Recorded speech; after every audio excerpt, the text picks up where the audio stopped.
eu vou comer pão murcho.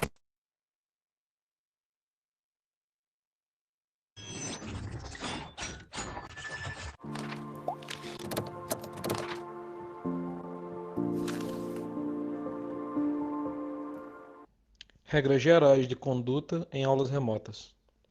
Prezados alunos, a sala de aula virtual é uma extensão da sala de aula presencial e, portanto, o Regulamento da Organização Didática, ROD, é o documento que rege a sua dinâmica.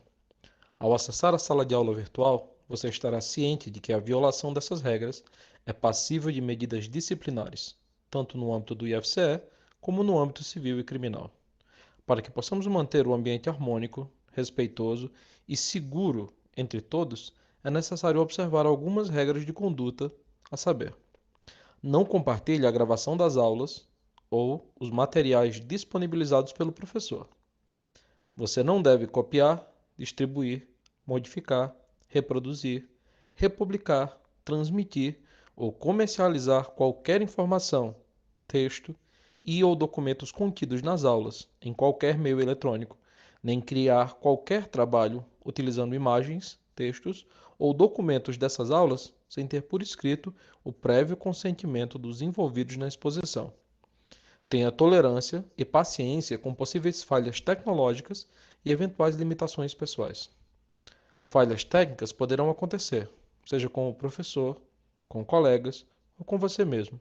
Tenha paciência e procure manter a calma e contornar o problema com discrição e gentileza.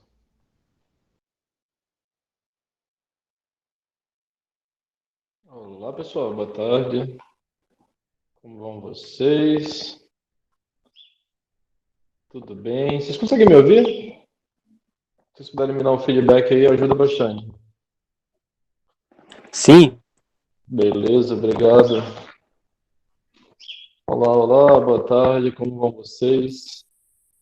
Oi, todo mundo. Ok. Ok, só carinhas conhecidas pelo visto por aqui. Eu tô careca, tô sim. Tô até crescendo de volta já. Só carinhas conhecidas. Não tem ninguém novo, não. Pelo menos não que eu tô vendo. E aí, como estão vocês? Tudo bem? Tudo tranquilo? Ah, espero que estejam todos bem, tá? Nós vamos, nesse semestre, passar um tempinho juntos, conversando, sobre uma disciplina super legal, né? A disciplina TICS aplicada no ensino. Eu vou ser o professor de vocês durante esse semestre, né? Estarei professor de vocês nessa disciplina durante esse semestre. E nós vamos falar, para começar, para abrir os trabalhos de hoje, nós vamos falar sobre letramento digital, hipertextualidade, multiletramentos e o ciclo de Baquin. Fala sobre um montão de coisa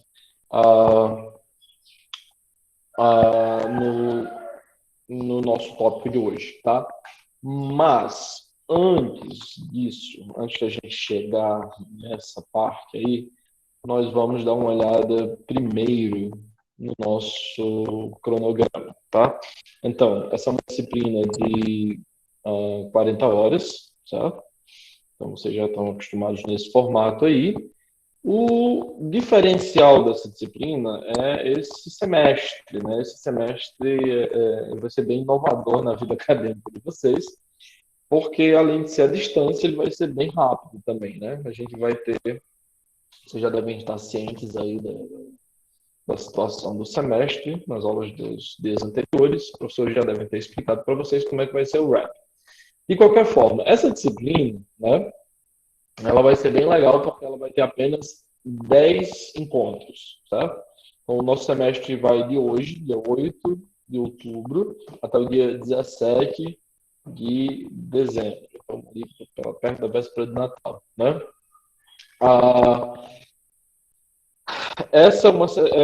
Esse semestre 2020.2, por ser tão aqui, né? Ele vai nos permitir, como eu disse, 10 encontros, ok?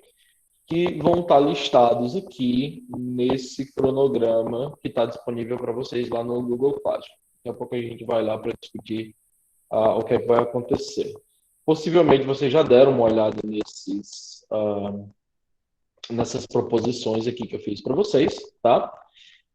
Mas eu chamo a atenção de vocês para uma coisa em especial, tá? Que é o número de carga horária para cada um dos nossos encontros ao longo desse semestre, ok? Nós vamos ter aí, nós vamos ter 4 horas para cada um dos encontros, ok? Então, nós vamos ter, cada semana vai valer 4 horas. Então, se você me perguntar, professor, eu só faltei um dia, por que tem 4 faltas? Cada aula vale 4 faltas. Professor, eu faltei bem pouquinho, já estou com 10 faltas, já estou com 12 faltas. Isso, exatamente. Então, preste atenção no cumprimento das atividades, certo? Preste atenção nos prazos, nas entregas, certo? E, principalmente, preste atenção nos quizzes semanais, tá? Cada quiz, cada resposta daqueles quizzes vai valer aí para vocês pelo menos 4 horas por semana, tá? Então, para todas as semanas a gente vai ter uma aula síncrona, certo? Começando às 13 horas. Então, caso você tenha o ímpeto de se perguntar, será que vai ter aula do Eli hoje? A minha resposta de agora é vai. Sim, vai ter aula do Eli hoje. A não ser que o Eli diga ao contrário, tá? Se o Eli disser, não vai ter aula hoje, aí realmente não vai ter. Mas, para todos os outros casos, se você tiver na dúvida se vai ter aula ou não, é porque vai ter aula sim, tá? Então, 13 horas a gente vai se encontrar até ali mais ou menos às 15, tá? Ou até durar o estoque. Para a nossa aula síncrona, certo? O link vai estar disponível lá no Classroom, sempre. Então, onde é que está o link da disciplina? Eu vou lá mostrar para vocês onde é que está o link da disciplina, sempre, tá? As atividades para ser realizadas por vocês todas as semanas, elas são basicamente as mesmas, tá? Vocês vão ler os textos propostos, vão sempre ter alguma coisa para ler nessa disciplina. Essa é uma disciplina bastante teórica, principalmente no nosso contexto que estamos agora, tá? E assistir vídeos complementares. Então, vou sempre deixar textos e vídeos, palestras, manuais, coisas assim para vocês lerem, tá? E ou assistir. Acessar links recomendados. Essa é uma disciplina de Kicks, então vai ter muito link, certo? Vai ter muito site para vocês darem uma olhada. Então, eu vou deixar links para que vocês vejam, certo? E responder as questões no Google Formulário. Professor, tem bastante coisa para fazer. Eu sei, tá? Eu sei. Já vou lá dizendo para vocês logo de cara que eu sei que tem muita coisa para fazer. Mas, como eu estou dizendo para vocês, cada semana dessa é como se fosse 2 semanas. Então, a gente vai ter que fazer realmente meio que a toque de caixa o semestre, justamente porque uma semana vale 2, né? Então, a gente vai tentar condensar, fazer da melhor maneira possível para ficar equilibrado, para não matar ninguém, tá? E colocar essas horas aí para valer a pena, ok? Então, são 10 encontros para cobrir essas 40 horas. Então, nossas aulas síncronas vão durar aí por volta de 2 horas, certo? Eu espero que entre 13 e 15 horas da tarde a gente esteja pronto para conversar sobre TICS, tá? Todas as quintas-feiras. Então, como eu ia dizendo para vocês, essa é uma aula bem legal, né? Uma disciplina bem legal, que tem tópicos que são muito interessantes e que vão ser muito importantes para vocês. E possivelmente poucas disciplinas são tão relevantes na vida de vocês nesse exato momento quanto essa, certo? Essa disciplina aqui de TICS. Então, Os assuntos abordados que nós teremos aqui, certo? Com as datas aí do lado, vão ser esses aí que vocês estão vendo nas telas de vocês: letramento digital, hipertextualidade, multiletramentos e o ciclo de Baquin. Talvez algumas dessas coisas vocês já tenham ouvido, outras não. Talvez vocês estão ouvindo pela primeira vez, talvez vocês não sabem nem do que se trata, certo? Leitura, escrita e tecnologia, questões de identidade na hipermídia. Então, como eu disse para vocês, a gente vai ter tópicos bem familiares, tópicos não tão familiares assim, e a gente vai tentar sempre fazer uma conexão desses assuntos, certo? Que parecem bem distantes. Habilidades complexas de leitura, gêneros híbridos e periferias. A palavra é essa mesmo, periferias. Navegar e ler, gramática das interfaces digitais. Talvez você esteja se perguntando o que diabos nós vamos descobrir aqui nessa aula, né? Wikipedia, fanfics, Google Docs, produção e edição de textos colaborativos. Bem explicativo, né? Video essay, YouTube, TikTok e vídeo na cultura otaku, certo? Eu já tinha dado spoiler para vocês no semestre passado. Formação de consumidores críticos, letramento em web, shopping digital, shopping e digital marketing. MOOC é uma palavrinha que está bem em voga hoje, inclusive nós estamos aqui fazendo uma espécie, usando a plataforma de MOOC. IAD, das salas de aula ao ambiente virtual de aprendizagem, o AVA, né? LDD, talvez com ponto de interrogação, né? Vocês imaginaram o que é isso? Os materiais didáticos digitais aplicados ao ensino de línguas. Então, essa aqui vai ser específica para o ensino de língua estrangeira, tá? E o Start Jogos Online no processo de ensino-aprendizagem. Então, como vocês já devem saber, essa é uma disciplina que vai falar bastante sobre o digital, né? Sobre coisas, sobre computadores, sites, tecnologias e tudo mais. E, como eu estava dizendo para vocês, eu acredito que essa é uma disciplina que é muito, muito importante para vocês nesse exato momento, justamente por causa da situação que a gente está passando, né? E ainda mais para vocês que vão vocês vão assumir o posto de professores muito em breve aí nas escolas de educação pública e particular, básica e superior, né, do ensino brasileiro. E estar a par de todas essas conversas é bastante interessante para a futura carreira de vocês. Ainda sobre a nossa organização, né, deve estar aparecendo aí na tela de vocês agora o nosso Google Classroom, tá? Está aqui o nosso Google Classroom, textos aplicados ao ensino. O link do Meet vai estar disponível para vocês aqui no banner, tá? Sempre. Então, onde é que está o link? É esse aqui, tá bom? Eu mandei aí o linkzinho para vocês hoje, possivelmente vocês viram aí, mas aí se eu não mandar o link, ou se vocês não souberem onde é que está o link, é só vir aqui no banner da disciplina e clicar aí, vai estar o link lá a disponibilidade para vocês, tá bom? Aqui no mural, só quem vai postar sou eu, né? Sou eu. Vocês podem comentar nas postagens, mas eu vou deixar essa parte aqui do mural para avisos importantes da organização da disciplina, tá? Mais nada. Então, vocês não vão ter resumo da atividade passando aqui, essas coisas não, tá? Só vai ter avisos importantes. E eu vou limpar os avisos se não for mais o caso, ok? Nas atividades, vocês vão ter aqui a nossa biblioteca, tá? Que eu vou alimentar ao longo, já tem algumas coisinhas, né? E eu vou alimentando ao longo da disciplina, eu vou colocando novos textos aqui, à medida do que eu for achando que é necessário, tá bom?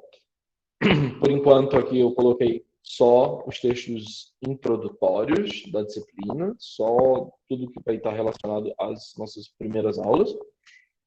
ok? Mas visitem sempre isso aqui, porque eu vou estar sempre deixando material novo aqui nessa parte da biblioteca, tá bom? O nosso cronograma da disciplina, nessa primeira parte, N1 vai do dia 5 de outubro ao dia 16 do 11. Então, lembrem-se, 16 do 11 é a data máxima para entregar as atividades da etapa número 1, certo? Da N1. Vem aqui no planejamento remoto, lembrem-se de se referir a esse documento sempre, sempre, sempre, sempre, sempre, sempre. Vem aqui e olha esse documento. Eu sei que não tem muita coisa para ver, tá? Mas se você tiver alguma dúvida, se tem aula, se não tem aula, alguma coisa, vai estar tudo aqui bonitinho, tá bom? Aqui nós vamos ter também 2 dias, aulas 10 e aulas 5, elas vão estar dedicadas a atividades avaliativas. Então, nós devemos falar sobre atividades avaliativas também, tá bom? Só que daqui a pouquinho, deixa eu continuar aqui. A aula 01, certo? Que é a aula de hoje. Na verdade, ela começou na semana passada, certo? Eu não sei se vocês tiveram a oportunidade, certo? Não sei se vocês tiveram a oportunidade, mas eu deixei para vocês um PDFzinho, na verdade, 2 PDFzinhos, coisa bem pouquinha, coisa super simples, para vocês fazerem a preparação para esta aula. Todo mundo viu essa atividade a tempo? Vocês conseguiram fazer a leitura dos materiais a tempo para essa aula? Sim? Não? Estou perguntando. E aí, meu povo, vocês conseguiram? João Vitor não leu. Sim, li de cima para baixo, de baixo para cima. Coisa boa. Maria de Fátima não leu por quê, João Vitor?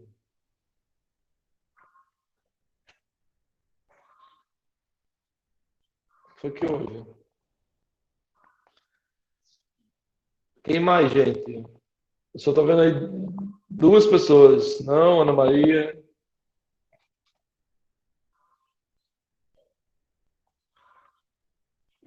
Estou entrando no grupo hoje. Ok.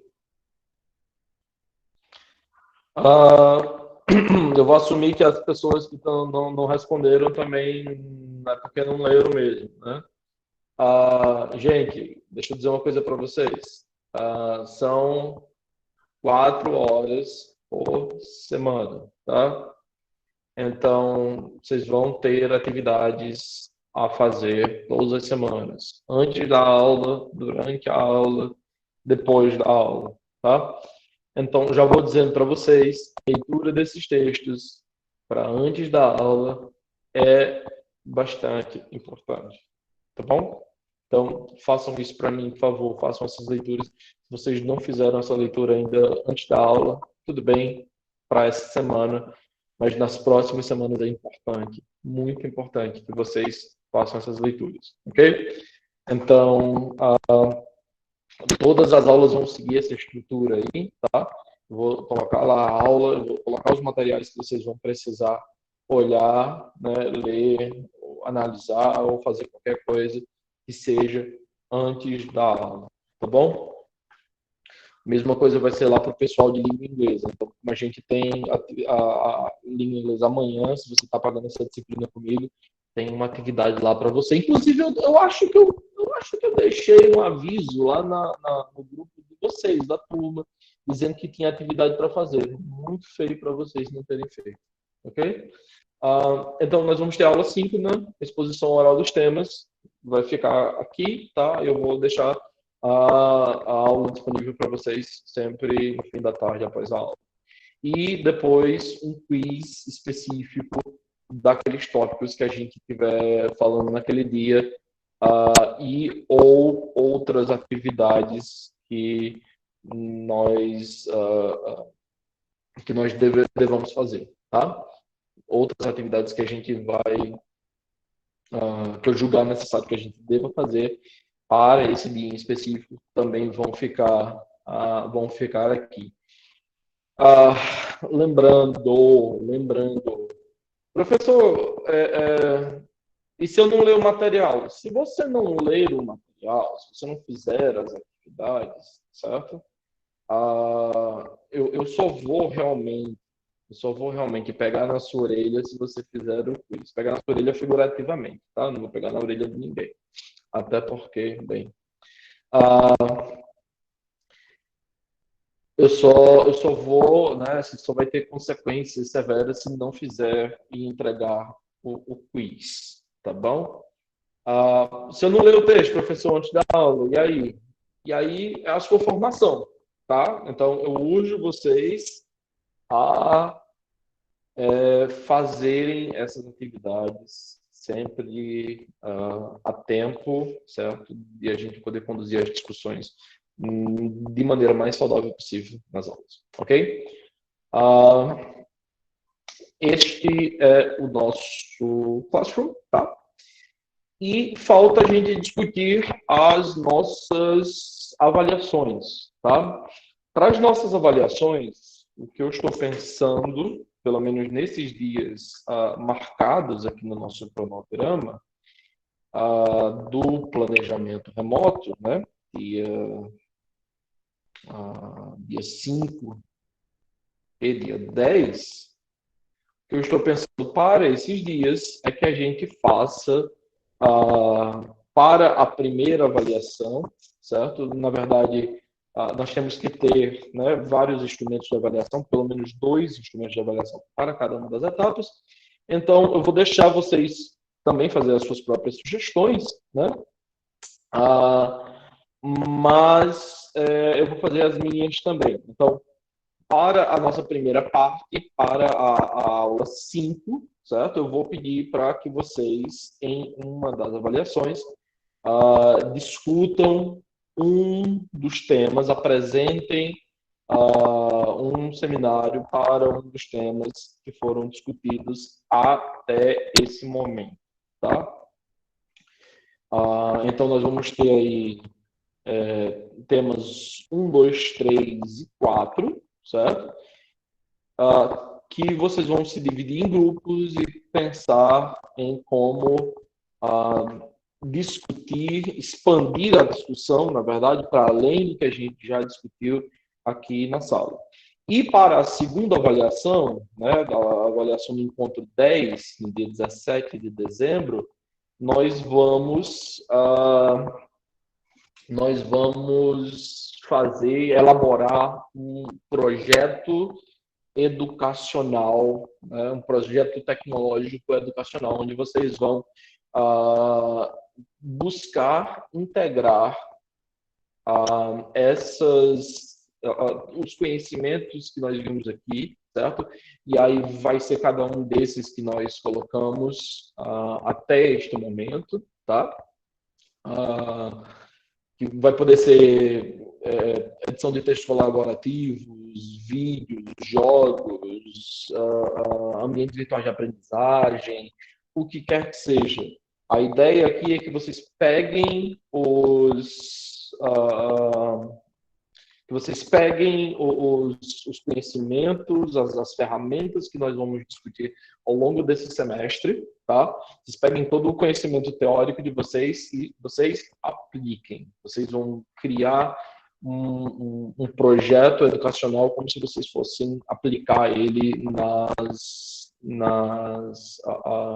salas de aulas de vocês, tá bom? E aí eu vou ao longo do semestre, eu vou dar exemplos para vocês, tá? Eu vou orientando vocês como é que vocês vão fazer e vocês vão também defender o projeto de vocês, apresentar e defender o projeto de vocês. Por que é isso, por que é aquilo. E na sala a gente vai sentar, fazer a apreciação do projeto, tá bom? Só isso, super simples, tá? Então, eu propus aí duas formas de avaliações para vocês, uma para N1 e uma para N2. Outra coisa que nós precisamos fazer é ter uma outra forma de avaliação, tá? E aí eu pergunto para vocês, primeira pergunta, os nossos quizzes, eles vão valer pontos ou eles vão valer apenas frequências? Ponto e frequência ou só frequência? Poderia valer ponto, para ajudar. O problema de valer ponto é uma coisa que eu estava pensando esses dias, é que Aham. pode ser que dê algum problema e a pessoa valer a nota e alguém não consiga. Por exemplo, é como eu disse ontem para a Wilana, dependendo de como arrochar o semestre, eu realmente vou precisar gastar as faltas. Então, aquela pessoa que realmente não conseguir fazer porque o semestre arrochou demais, etc., ela acaba Certo. sendo prejudicada. Uhum. Né? A gente pensa Eu vou dizer para você que é perigoso você gastar falta aqui nessa disciplina, viu, Natália? Porque dois quizzes não feitos já te coloca basicamente na beira da reprovação. Eu tô anotando aula por aula, carga horária, tudo bonitinho, porque é aquela questão, se apertar, essa saúde mental já deu adeus na segunda-feira. Segunda-feira de manhã, ela passou pela minha porta e fez tchau. Explodiu, né? Mas vai dar certo. Pois é. E eu trabalho em home office, sempre trabalhei. E agora, na pandemia, por incrível que pareça, aumentou o serviço. E aí eu não sei como é que vai ficar a minha vida. Eu tenho minha mãe, tenho minha avó. Minha mãe anda adoecendo muito, minha avó também. Então eu não sei como é que vai ficar. Então, assim, como eu disse, não é porque eu queira gastar, porque no semestre passado eu basicamente fechei todas as atividades. Eu acho que eu só fiquei com 3 da Irani para entregar. Mas eu fechei todas as atividades bonitinhas. Mas é porque eu não penso só em mim, sabe? Eu tô aqui no meu quarto agora quieta, minha mãe tá olhando os meus filhos para eu estudar. Mas pode acontecer alguma coisa e alguém. É por isso que é importante a gente votar. É por isso que é importante a gente votar, né? O que vocês acham?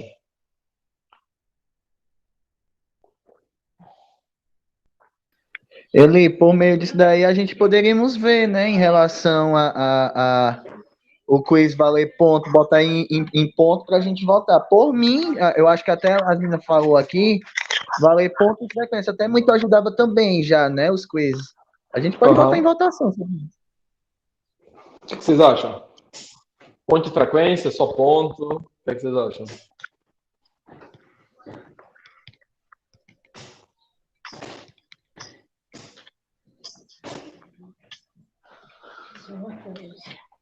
Até agora a galera tá votando aí ponto de frequência. O resto do pessoal que está acompanhando, os demais participantes. Ai, mãe.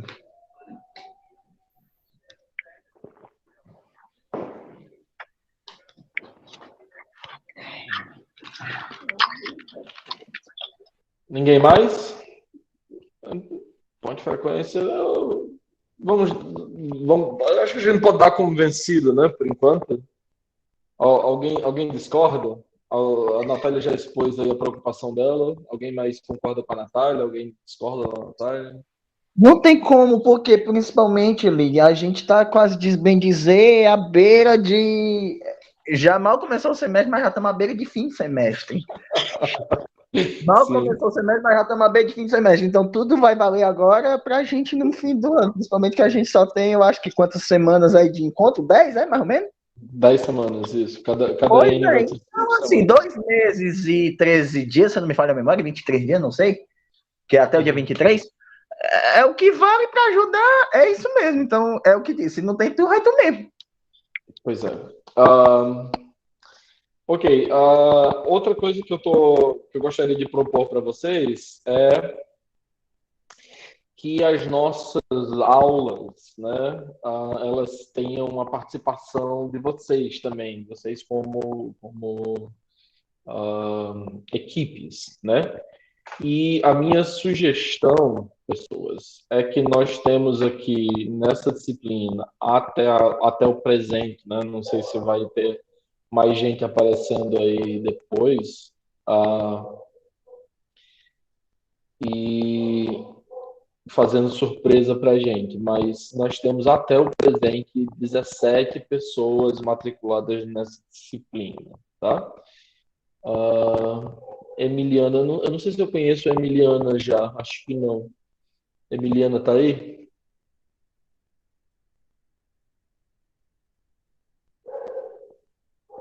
Oi, Emiliana, tudo bem? Eu sou Eli. Como vai você? Tudo bem? Se você quiser ligar o teu microfone, pode ficar à vontade, tá? Emiliana, você é do qual Oi, semestre? professor, tudo bem? Tudo bem? Você é do qual Você está me semestre? ouvindo? Tô sim. Eu estou atualmente no quarto, só porque eu estou pagando disciplina também no quinto. Entendi. Eu tô vendo. Não, Já eu tô adiantando, vendo no caso. aqui algumas caras novas. Tô vendo a Gerlânia também tá aqui, tá pagando uma outra disciplina comigo. Gerlânia é naturalmente desse semestre, Gerlânia. Ela tá aí também? Gerlânia tá aí? Oi, professor, tô aqui sim. Oi, você é do quarto ou do quinto? Eu sou do quarto semestre. Do quarto também tá adiantando disciplina. Ok. Ah, tudo bem, então eu já conheço vocês. E a Joana Dark? Joana Dark tá aí também? Ou não? Parece que não. Ok, de qualquer forma. Tô vendo aqui 17 pessoas, tá? E a minha sugestão, né, a minha ideia seria que vocês poderiam ter alguns minutos para cada aula, né, para cada um dos nossos encontros e discutir os textos que eu vou propor para vocês todas as semanas. O que é que vocês acham? E aí vocês vão ter alguns minutos, vão fazer uma comunicação oral sobre aquele texto específico da semana, né? A começar desse aqui que vocês não leram, coisa feia. E deixo aí 15, 20 minutos para cada equipe fazer aí uma participação, uma apresentação da leitura que fez daquele texto. O que é que vocês acham? E aí vale uns pontinhos também. Sim? Não? Até anotei a frase? Que frase, Natália? Sim, tá, do texto, né? Sim. Gerlânia está concordando. Quem mais? E aí vocês se dividem em grupos. Toda semana eu deixo um texto para vocês lerem e apresentarem para mim. É meio que uma maneira de garantir que vocês vão ler os textos. Eli, Oi, repete de novo para mim, por favor, que o teu também tá cortando um pouco o teu microfone. tá cortando meu microfone? Tá certo. Deixa eu voltar aqui então nas atividades. João Vitor, toda semana vocês vão ter um material antes da aula para ler, tá? Toda semana vocês vão ter um material desses. E aí a minha proposta é que vocês se juntem em grupos, certo? E a cada semana um de vocês fica responsável por fazer um resuminho ali de 10 ou 20 minutos sobre a leitura da semana. Aí o resumo mandava para ti, ou não? Como era? Não. O resumo é oral, síncrono, na hora da aula.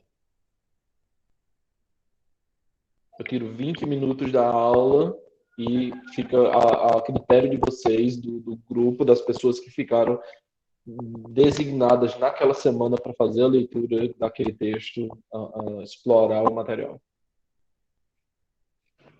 Que tal? Pode ser, sim, pode ser. Pode ser? Pode ser. Você vai sortear hoje. Esse resumo oral vai valer pontos. Exatamente, Diego. É exatamente essa a proposição, tá?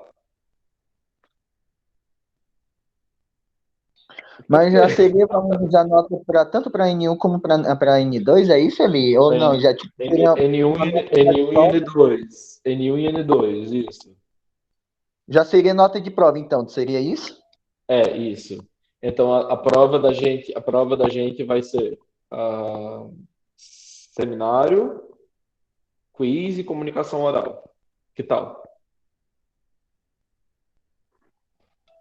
Pois se for assim, era pelo menos diminui um, tira um ali, então. Mas aí,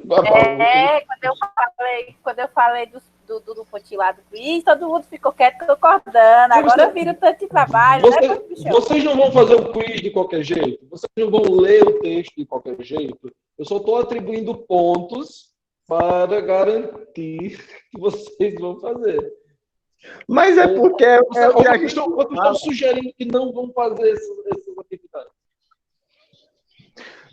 E assim, ó, a gente mal, como eu falo agora, mal a gente começou no semestre, a gente já está no fim do semestre. Então, assim, quanto menos trabalho, porque tem muitas cadeiras e muitas coisas vai vir e a culpa é lá na gente.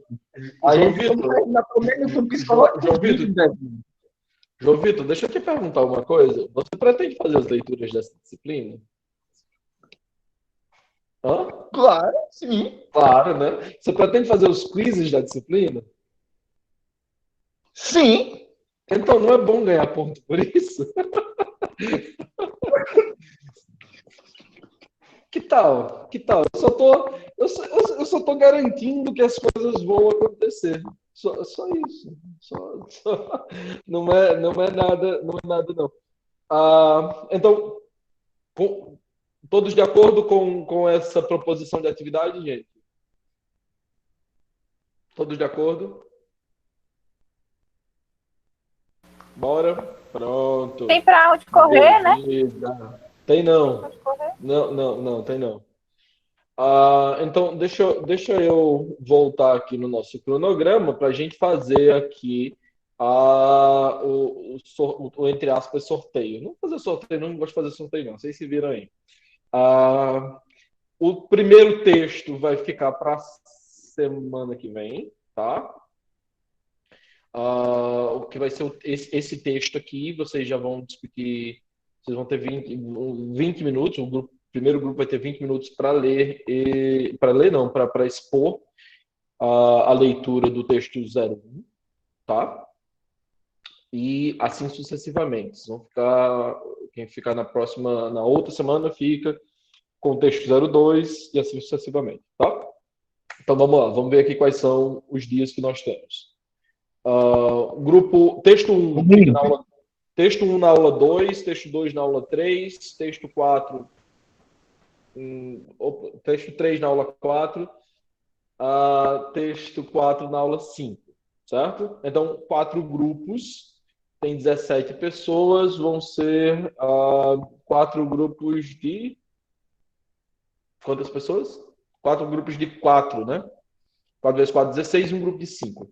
Então, vocês se 3 grupos de 4 e um grupo de 5, para ser 17 pessoas, na verdade. Né? Vocês se organizam aí ou vocês querem que eu faça o sorteio aqui?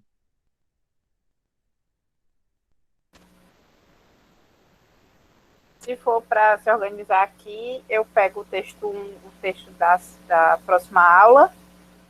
Uhum. E aí, né, na N2, o primeiro texto novamente.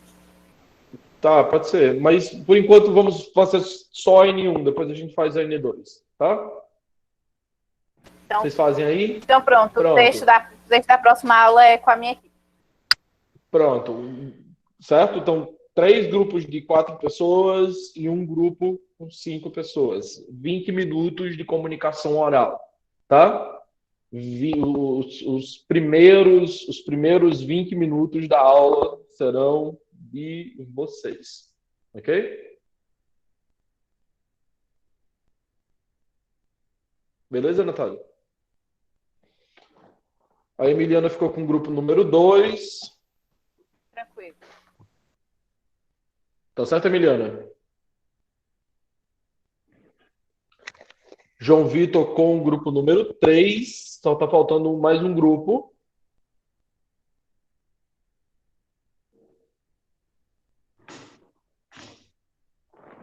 E aí o pessoal que sobrar, faz o seguinte, gente. Vocês montam um grupo para mim, por favor, dessa disciplina, tá?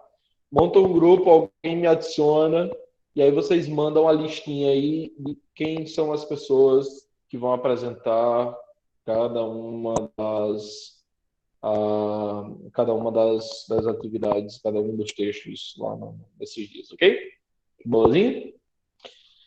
Pronto, então fechou. Nós terminamos a nossa organização aqui, tá? A mesma coisa vai servir para o outro, vai servir para o outro, a outra etapa, tá? Para N2. A única diferença é que em vez de um seminário, certo? Que também vai ficar para ser decidido aí os temas depois, tá? Uh, nós vamos fazer um projeto, ok? E aí vocês montam o grupo aí para mim, tá bom? Eu acho que ele está atribuindo um grupo, Natália, a você. Eu acho, não sei. E agora a gente volta para a nossa apresentaçãozinha. Alguém tem dúvida? Tem dúvida aí para mim, gente? Se vocês tiverem dúvida, é só dizer, tá?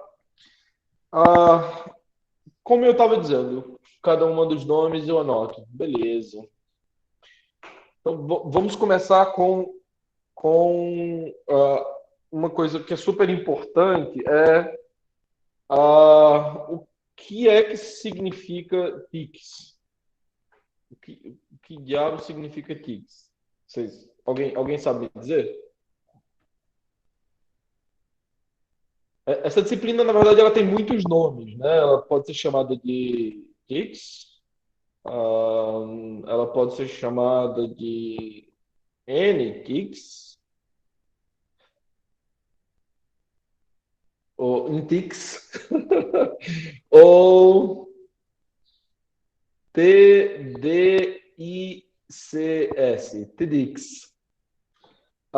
Então, o que significa essa disciplina, né? O que significa essas letras aí todas?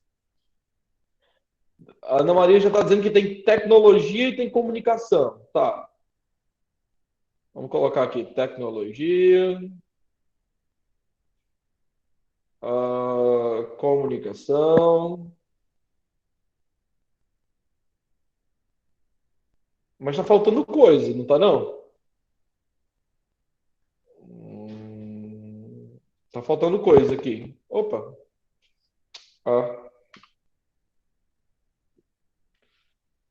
Tecnologia.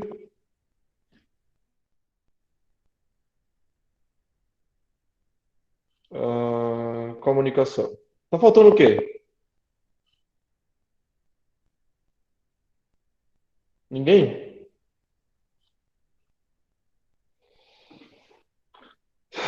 Preparação para as aulas? Como assim?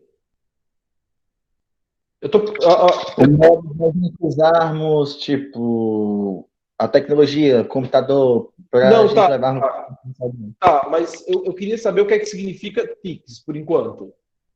Vocês têm ideia do que é que significa TICS? Tecnologia da informação aplicada à comunicação. Procurando na internet! Ok, então tem tecnologia, tem comunicação, tem informação também, né?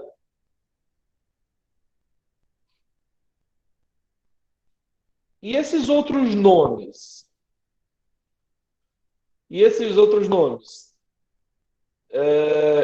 NTICS. Esse N vem da onde? Tô brincando, Ana Maria, calma. E esse outro nome vem da onde? Esse N, o que seria esse N?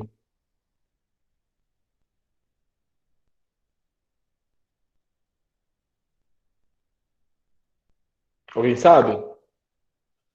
E esse D vem da onde? Tem um D também. T, D, I, C.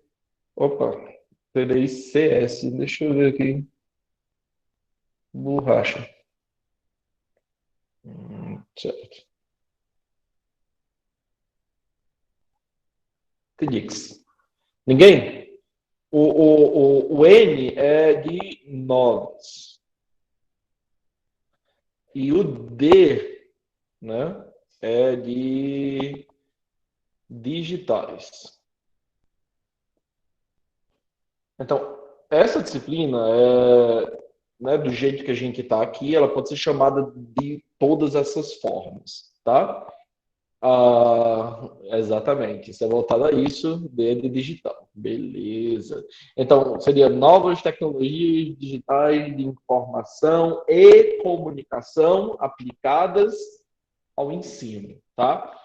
Tudo isso aí está só no nome da nossa disciplina. Por que tecnologias ou novas tecnologias, né? Se vocês tivessem dado uma olhada no material lá que eu mandei para vocês, vocês iam descobrir, por exemplo, né, que tecnologia é uma palavra bem ampla, tá? E a palavra tecnologia não significa somente computadores, não só significa coisas digitais, como o Diego estava colocando, né? Por exemplo, isso aqui é uma tecnologia. Professor, isso não é uma tecnologia, não. É sim. Certo? Isso é uma tecnologia, sim. Na verdade, tudo que a gente produz para fazer uma certa tarefa, qualquer ferramenta envolve um certo nível de tecnologia, tá? Então, por isso, alguns vão dizer que o estudo dessa disciplina se trata das novas tecnologias. Das novas tecnologias, tá? Computador, internet, softwares e coisas do tipo. Então, por isso, novas, tá? E os digitais é justamente para separar as tecnologias digitais das outras, né? Dos outros tipos de tecnologia. Por exemplo, um livro é tecnologia, mas não é bem esse tipo de tecnologia que nós estamos querendo ver. São outras, né? E essas tecnologias, elas são necessariamente, não todo e qualquer tipo de tecnologia, mas as tecnologias da informação e da comunicação, né? Que vão ser o cerne, que vão estar na preocupação dessa disciplina aqui, tá bom? Então, TICs aplicadas ao ensino, né, sempre que a gente estiver falando dessas coisas, né, estiver falando desses temas em específico, o que nós vamos ter é que TICs vão ser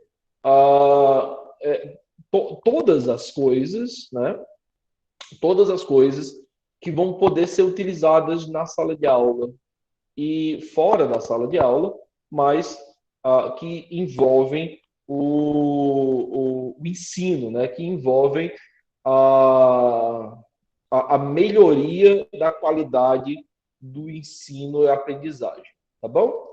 Então, meu Deus do céu, eu detesto escrever em slide, terrível. Então, essas TICs, elas vão poder ser, como eu disse para vocês, né? A internet, o computador, claro, né? Mas não só o computador. Na verdade, celulares, tablets e tudo mais que a gente poder usar. Câmeras digitais, né? O que for possível que a gente possa utilizar para isso. Mas não fica só aí, não fica só aí, né? Softwares, né? Ou programas, tudo isso aqui vai entrar no hall de coisas que nós vamos poder usar nessa disciplina, tá? Então, nós vamos ter aqui um tema que vai ser bastante amplo para começar a discutir nessa disciplina, certo? Então, esse primeiro tema é o que é letramento digital, tá?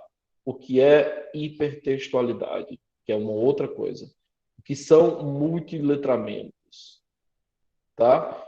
E o que é que tudo isso tem a ver com esse cara aqui, com esse russo, né, chamado Bakhtin. Ok? Então, tá aí o nosso tema de hoje. Então, a gente vai começar com uma máxima, né? Uma citação aqui do Henry Jean Martin, certo? Num livro do Lemke, né? O livro já não exerce o poder do que dispôs antigamente. Já não é o mestre dos nossos raciocínios e sentimentos em face dos novos meios de informação e comunicação que doravante dispomos, tá? Então, quando ela fala de novos meios, né? Quando ele fala, na verdade, né? De novos meios de informação e comunicação, e tudo isso frente ao livro, que já não exerce o poder que dispôs antigamente, né? O livro já não é mais tão poderoso, o livro já não é mais o centro das nossas vidas acadêmicas, como um dia foi, né? É possível que vocês vão para a sala de aula só com, sei lá, um tablet na mão. Vocês levem só o tablet de vocês. Ou é possível que vocês levem apenas o celular, que talvez seja ele que vocês estão usando agora para assistir essa aula, para fazer essa discussão. É nele que vocês conversam com seus amigos, é nele que vocês estudam, é nele que vocês se relacionam, é nele que vocês pagam as contas de vocês, né? É nele que vocês se conectam com o mundo. Então, é possível que faz bem mais tempo que você pegou no livro, abriu um livro, do que você pegou no seu celular. É possível que o último livro que você tenha lido tenha sido no seu celular. Então, essa é uma disciplina que vai evidenciar principalmente esta colocação aqui, né? Que o livro já não é mais o centro da nossa vida acadêmica, principalmente em face de toda a tecnologia que nós temos à disposição, tá? E talvez isso possa parecer para algumas pessoas amedrontador. Vocês estão vendo aqui que tem um monte de livro aqui atrás de mim. Eu gosto de materiais impressos, eu gosto do estilo de livro, né? Mesmo empoeirado, eu gosto de livros.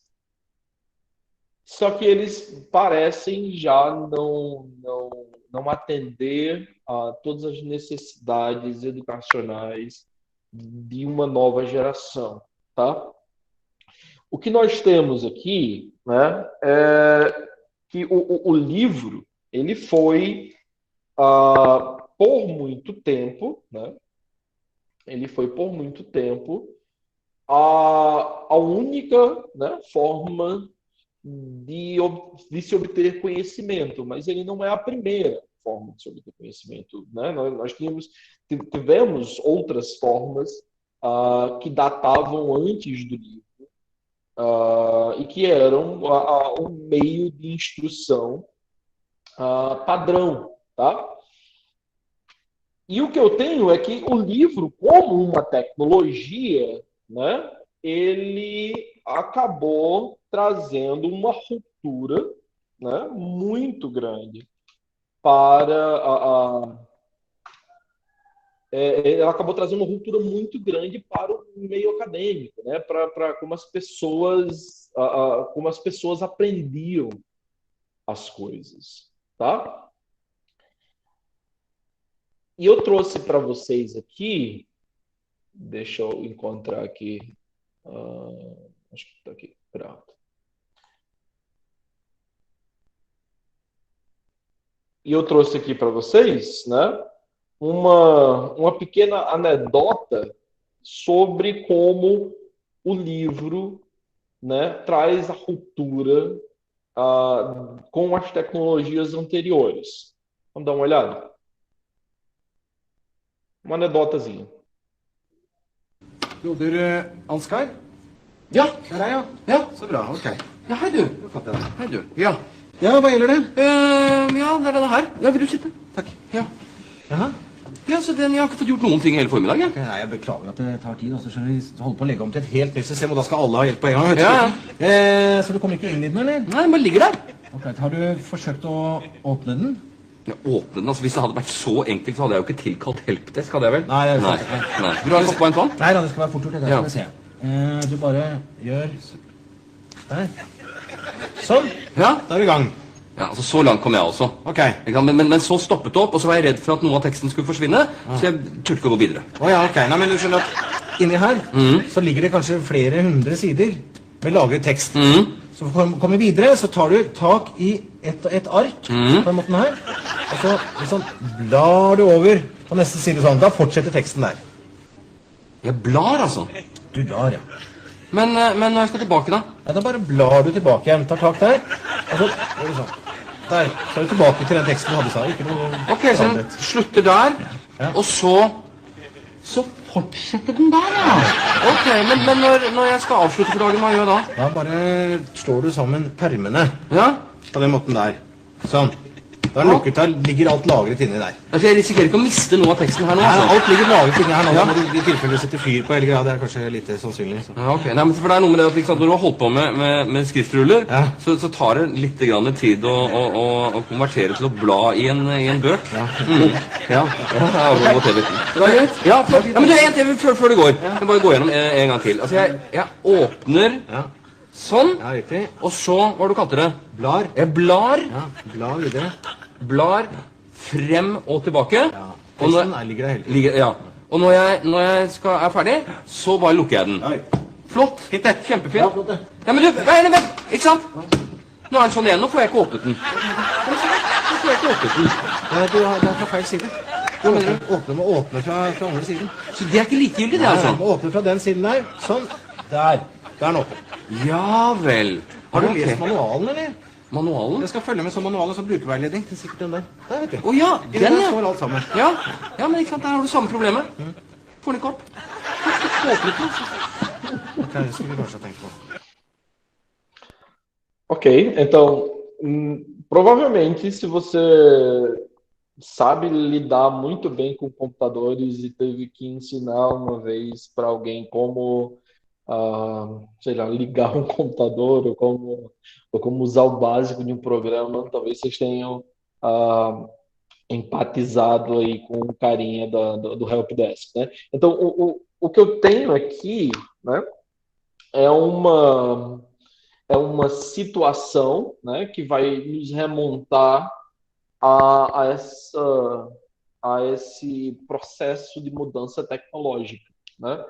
O monge aí medieval, né, saindo do rolo de pergaminho, indo para o livro, né, uma tecnologia recém-inventada.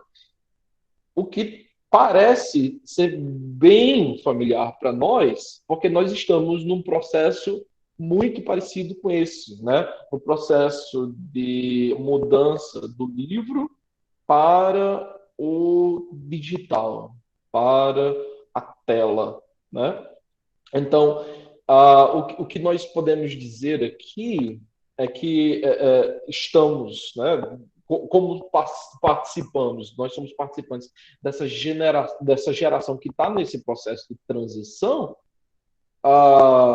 nós vamos ter pessoas que vão ter mais ou menos intimidade com essas novas tecnologias. Por exemplo,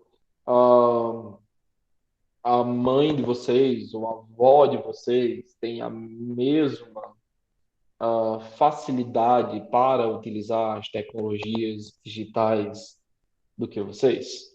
Sim ou não? O que é que vocês acham? E aí, tem mãe que é super antenada, viu? Tem mãe que sabe usar bem pra caramba. Minha mãe chama minha filha. Minha mãe passa o dia inteiro. Sofia, vem Ela ajeitar chama isso aqui. Sofia. Sofia, olha isso aqui. Aham. Sofia, olha o WhatsApp. E quem Sofia, que usa, faz e isso quem aqui. que É o dia usa, inteiro. Tanto... e quem que usa as tecnologias melhor, você ou a Sofia? Eu, mas se Você? for comparar em idade, o Aham. Saulo. O O Saulo? Saulo fez um curso de programação na quarentena e agora até jogo ele tá produzindo. Então, assim, realmente é ele. O Saulo sabe A mais que pessoa da você. casa. O Pela Saulo sabe mais idade, que sim. você. Aham. Certo. Na Certo. idade dele, eu só sabia digitar no Word e desenhar no Paint. Tô ligado. Mas é exatamente esse, né? É exatamente esse aí o pulo do gato, né? Nós estamos num, nós estamos num processo, num franco processo de num franco processo de transformação e alguns participantes da sociedade, algumas pessoas, elas vão ter um domínio, um conhecimento bem maior do que o de outras pessoas e principalmente aqueles mais jovens, aqueles que já nasceram no digital, né? Aqueles que já nasceram. ah, por exemplo, comecei cedo a usar a internet, né? Eu comecei a ter acesso diário à internet por volta dos 16 anos de idade. Não foi o meu primeiro contato, mas foi o meu contato realmente inicial a partir de ter contato todos os dias. Natália só teve depois dos 22. Pois é. Então, é possível, né? É possível que a gente veja que seja bem comum para algumas pessoas, né? Que os filhos, né? Os primos, ah, vão utilizar dessas ferramentas, né? Com uma maneira, né? De uma maneira bem mais proficiente do que a gente. Principalmente porque essas crianças já nasceram dentro dessa cultura, né? Para eles é tudo muito, muito natural. Então, deixa eu dar um exemplo disso aqui para vocês.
Então, o vídeo termina dizendo para a gente, né, para essa criancinha aí de 1 ano de idade, uma revista é só um iPad que não funciona, né?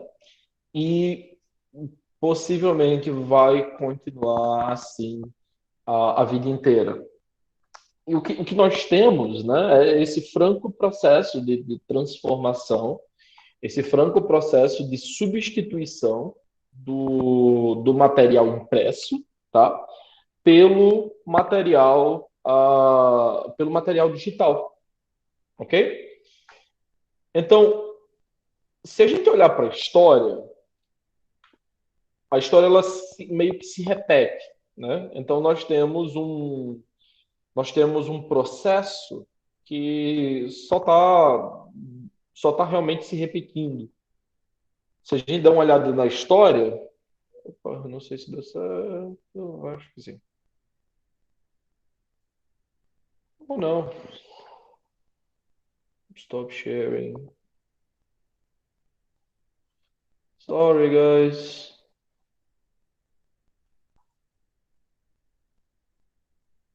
Oh, não. Sorry. Apanhando aqui da tecnologia, ó. Deixa eu colocar de volta. Prontinho. Não vai. Pronto. Agora sim. Então, como eu estava dizendo para vocês, nós estamos repetindo a história, certo? Segundo o Chartier, que é um dos estudiosos das tecnologias, né, há um processo de revoluções que vão acontecer ao longo da história. Né? E ele vai citar aí 4 ou 5, sendo a primeira a invenção da própria escrita, certo? Do pictográfico, da escrita mesmo, do ABC, do alfabeto. Essa seria a primeira revolução, a primeira tecnologia da informação e da comunicação seria a própria escrita. A segunda revolução nisso aí seria uma revolução de suporte, né? Que é quando a gente pegou ali o monge, né? Do nosso exemplo, do nosso vídeo, o monge ele também está passando por um processo de revolução, que é a passagem do rolo, do pergaminho, né, para o códice. O códice é uma espécie de pré-livro, né, antes do livro, o manuscrito, certo?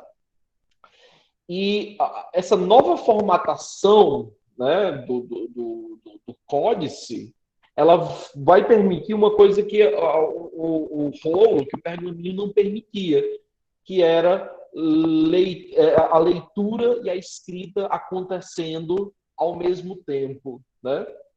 No códice eu podia escrever na margem, podia fazer anotações, eu podia sublinhar, né?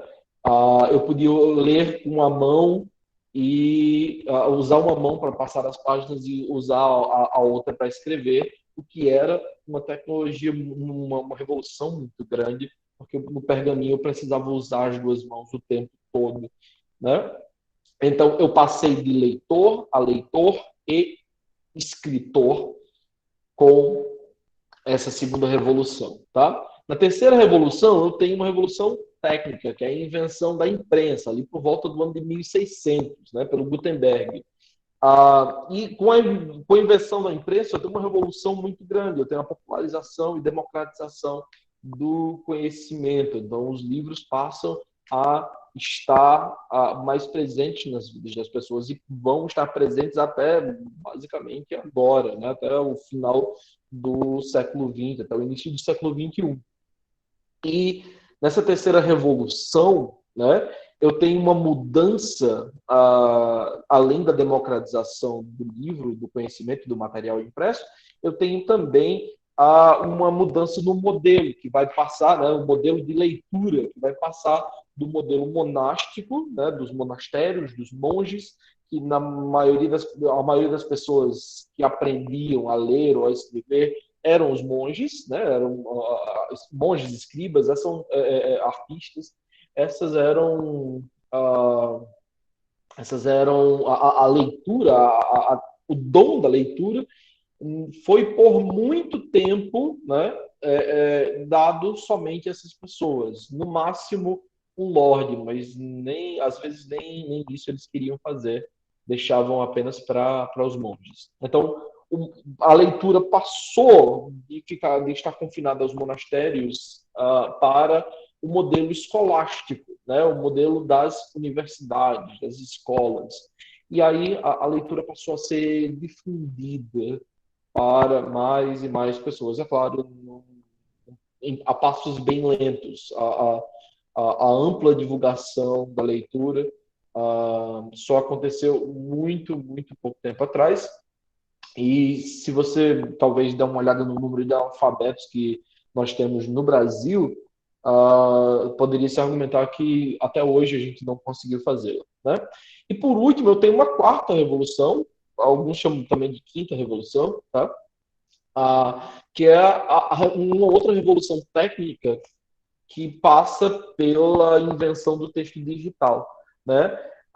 Que é a do livro para a tela. Aqui, o texto digital vai criar a figura do que a gente vai chamar de lautor, né? Que é o leitor e autor ao mesmo tempo. Aqui, a leitura e a escrita, elas não são mais paralelas, elas são simultâneas, né? Eu leio ao passo que eu escrevo. O texto digital, ele permite várias coisas acontecendo no processo de leitura. Eu posso pegar o texto, eu posso desenhar, eu posso sublinhar, eu posso grifar, eu posso riscar, eu posso apagar, eu posso modificar, eu posso copiar e colar. Vocês conhecem bem essa função aí, né? Então, a figura do autor, né, ela vai criar no século XXI, nessa quarta revolução, né, várias coisas várias problemáticas, né, que não existiam antes, principalmente com relação a direitos autorais, né, a formatação do texto. Então, o leitor, ele passa do papel de passivo, né, para o papel ativo. Ele passa a fazer parte, ele passa a ser tão dono do texto quanto o próprio autor. Ele vai usar aquele texto, né, que não é originalmente dele, de várias formas e torná-lo dele, né? Então, das muitas benesses, né, entre as muitas benesses que essa quarta revolução digital vai trazer, ela vai trazer também essa problemática do, peraí, o que é meu, o que é original, quais são os meus direitos sobre esse texto, qual é o direito que eu tenho sobre aquilo ali. E aí algumas instituições, elas vão tentar, né, tentar remar contra a maré e tentar manter ainda essa coisa aí da originalidade do texto. Mas o que nós vemos, né, é que essa revolução ela vai pressionar cada vez mais mudanças na maneira como a gente entende os papéis de autor, leitor e, como eu coloquei para vocês, lautor, tá? O Lemke, que é esse senhorzinho aqui que nós vamos conversar, né, um americano, vai dizer para a gente, né, nesse livro chamado, nesse documento aqui, nesse artigo chamado Letramento Metamediático, né, Transformando Significados em Mídias, e esses livros eles estão todos para vocês lá na biblioteca, tá, gente? Ele vai lançar mão de alguns conceitos para a gente. Tá? O primeiro é o conceito de multimídia. O conceito de multimídia é o conceito em que você vai ter várias mídias colocadas ali, né? Uma junto da outra. O computador ele vai permitir, né, a multimídia. Quando você vai para um site, aí você tem ali o seu texto, você tem, principalmente antigamente, né? Você tinha um texto, aí você tinha uma foto, aí você tinha um vídeo, né? Todas essas coisas aí, elas já existem há muito tempo. Na verdade, não precisou nem do impresso para isso, né? A multimídia, ou seja, os vários meios, já estavam juntos há muito tempo. Os próprios livros, né, trazem texto e imagem um do lado do outro. Isso é multimídia. O computador ele só ampliou as capacidades multimediáticas, né? E aí o que foi que ele fez? Ele pegou o texto, ele pegou a música, ele pegou o vídeo, ele juntou, né, uma coisa que o impresso nunca conseguiu fazer, que foi colocar o áudio, né? Daqui a pouco vai ter o cheiro também, né? A gente tem, por exemplo, o 3D já, a gente já tem sensação de profundidade, de imersão completa. Só está faltando daqui a pouco a gente colocar aí uma sensação de cheiro nas coisas, né? Talvez Porque o sensorial já tem, né? exatamente. Na XD da Cinemark, eu lembro que quando eu parei de trabalhar lá, a cadeira já estavam fazendo instalação das cadeiras que tremem, mexem, etc. Só o cheiro mesmo. Pois é. Então, o multimídia vai ser juntar todas essas coisas, né? Vai ser colocar todas essas coisas, pelo menos, em paralelo. E aí depois eu tenho a palavra hipermídia, né? E o hipermídia vai ser o quê? O hipermídia vai ser quando a gente vai realmente integrar essas coisas, tá? Quando a gente vai linkar uma coisa com a outra. Na multimídia, normalmente a gente vai ter um processo linear de leitura, né? A gente está no texto, aí depois passa para foto, e aí depois volta para o texto, e aí depois assiste ou vê ou ouve um áudio, né? Vê um vídeo, ouve um áudio, e aí isso é o processo linear, é o que a gente vai chamar de multimediático. Na hipermídia, né, eu tenho o processo de linkagem. Por exemplo, quando você vai num site, né, quando você utiliza a Wikipedia, por exemplo, tá? Você vai lá na Wikipedia, deixa eu abrir ela aqui para mim, né? E aí eu vou procurar aqui qualquer coisa que eu quiser na Wikipedia. E a primeira coisa que eu vou dizer para vocês é: vocês não precisam ter medo da Wikipedia, tá? Não precisam ter medo da Wikipedia. A Wikipedia ela só precisa ser entendida, né? Mas não temida, tá? Então, chegou aqui na Wikipedia, né? Vocês vão encontrar esse negócio todo aqui, tá? Várias páginas aqui que estão abertas para mim. E você pode pensar, tá, isso aqui é multimídia, né? Porque aqui, ó, tem imagem, tem uma foto aqui e tal, tem texto e tudo mais, ó, tem várias fotos. Isso aqui é multimídia, esse é o conceito de multimídia. Mas o conceito de hipermídia, né, é uma coisa que nos permitiu a quebra da linearidade. Por exemplo, o que é que acontece se eu clicar aqui? O que é que acontece se eu clicar aqui? Ó, já vai pular uma caixinha explicando para mim o que é aquilo. E se eu clicar, ele já vai me levar para um outro lugar. E se eu vir para cá e clicar em grego clássico, aparece uma outra caixinha e eu já vou para uma outra página. E se eu vier para cá e clicar aqui, ele já vai mostrar uma outra caixinha com outras figuras. Então eu comecei na Wikipedia, fui para a enciclopédia, fui para o grego clássico e agora estou no mar Mediterrâneo. O que é que tudo isso tem a ver? Necessariamente nada, né? Não necessariamente eles têm uma coisa a ver com a outra. Mas vocês viram o que foi que eu fiz aqui? Num processo de leitura hipermediática, o leitor ele quebra a linearidade do processo de leitura. A leitura por séculos, milênios, né, foi da esquerda para a direita, de cima para baixo, pelo menos aqui no Ocidente, né? E a hipermídia ele vai quebrar esse processo, né? Linkar uma coisa com a outra, né? Fazer uma coisa virar outra, transformar um clique qualquer, por exemplo, canal de Suez. Ó, tem um mapa, aí eu clico aqui no mapa, e agora eu já não estou mais na enciclopédia, eu já estou no outro lugar, eu já estou no Mapa Mundi, e aí ele mostra isso aqui para gente, e aí eu posso clicar nas coisas, e eu posso ver fotos, e tudo isso aí.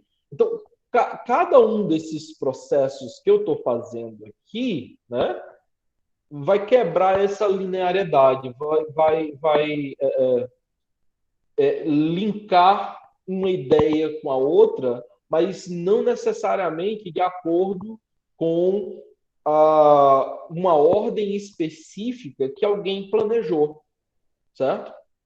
Eu vou ter aqui uma ordem que vai ser planejada não pela pessoa que programou isso aqui, né? Ele programou a possibilidade, mas quem faz a ordem é o próprio leitor. É o leitor quem diz para onde é que ele vai depois, o que é que ele vai ler depois, tá?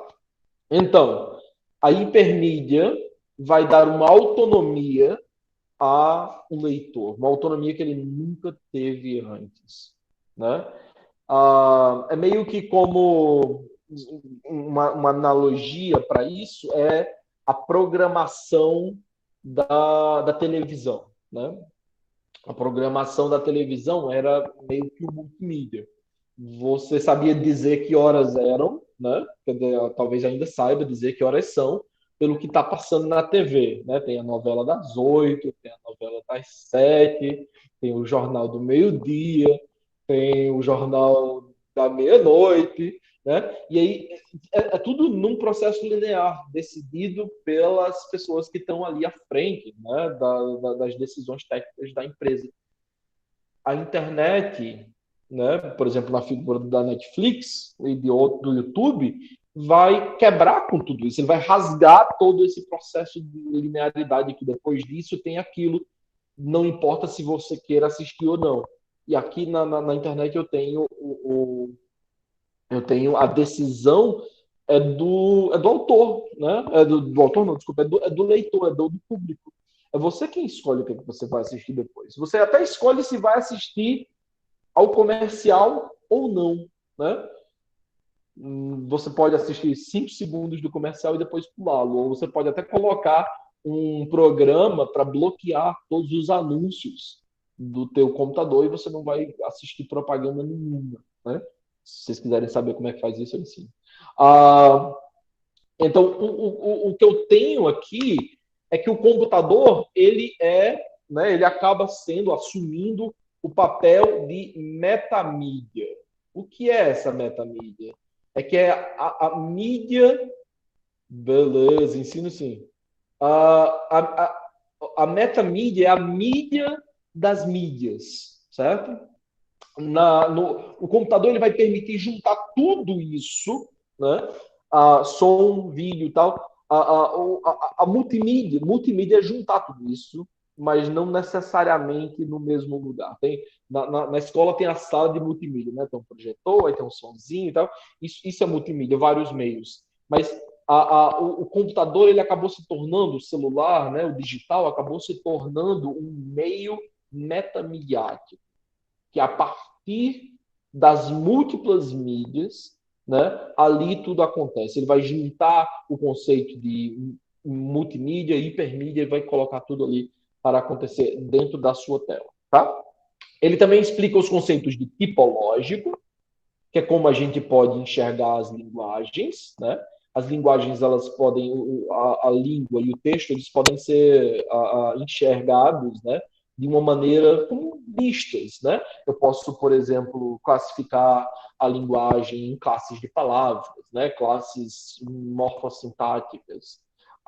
Eu posso classificar os textos em gêneros textuais. Eu sei o que é um bilhete, eu sei o que é um artigo científico. Isso é tipológico. Eu posso tipificar a linguagem. Mas, por um outro lado, existem mídias que não podem ser tipificadas, que são topológicas, ou seja, as imagens. Eu não posso classificar uma imagem da mesma forma como eu classifico a linguagem. Eu posso dizer que uma imagem é mais clara, que é mais escura, que é mais bonita, que é mais feia.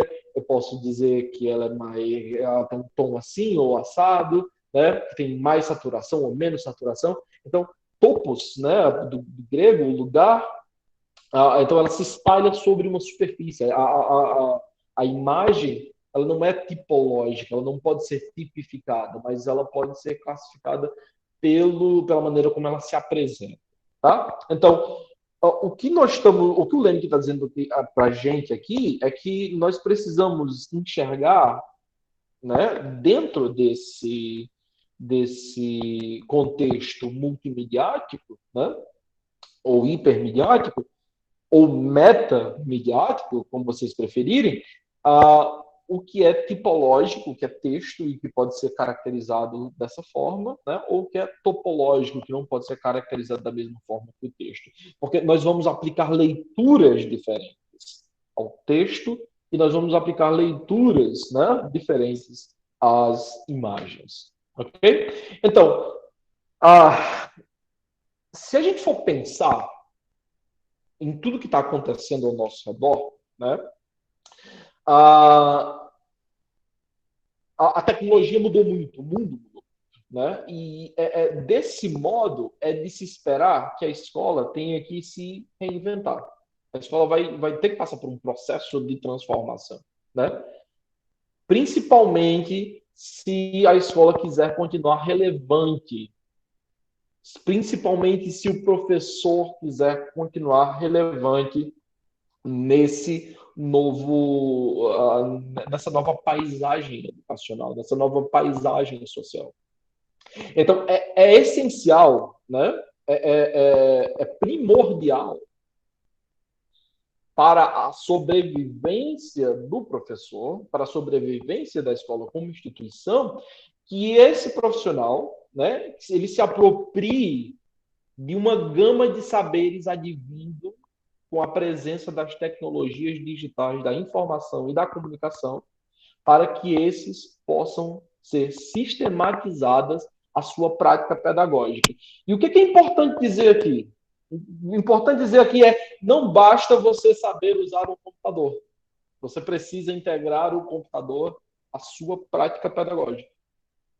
Não basta você saber usar o Word, você precisa integrar o Word à sua prática pedagógica de uma maneira significativa para você, professor, para que ele se torne uma ferramenta eficiente para o seu trabalho, mas também que ele se transforme numa ferramenta eficiente para o processo de ensino-aprendizagem, né? Que se transforme numa ferramenta eficiente para o seu aluno.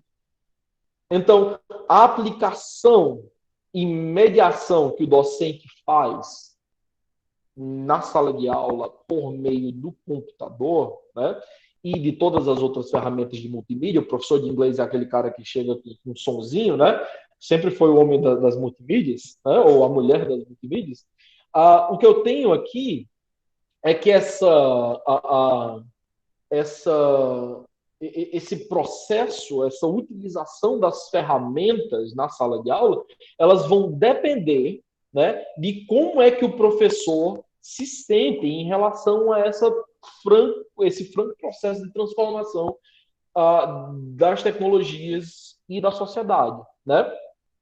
Se o professor vê essas mudanças como algo benéfico, como algo que deve ser abraçado, né, que deve ser aprendido, ele vai pegar tudo aquilo ali e vai dizer: poxa, cara, que ótimo e tal, e não sei o que legal, eu quero aprender sobre isso aqui, eu vou aprender a usar o computador, eu vou aprender a usar uma mesa digitalizadora, eu vou aprender a utilizar uma câmera digital, eu vou aprender a fazer vídeos e colocar no YouTube, eu vou vou fazer podcasts e todas essas coisas. E se o professor vê isso como um processo favorável a ele vai acabar favorecendo sua prática pedagógica. Por um outro lado, se o professor se sente ameaçado, acuado pelo que está acontecendo, por todas essas mudanças, e diz: não, meu Deus, eu não sei fazer isso, eu não quero, eu não vou, eu não gosto, né? Eu já escutei muita gente dizendo: eu não gosto de usar computador, não. Eu prefiro anotar. Eu não gosto eu não vou fazer isso aqui no YouTube, não, porque eu não gosto do YouTube. Eu não gosto da rede social, não. Eu não gosto de celular na sala de aula, não.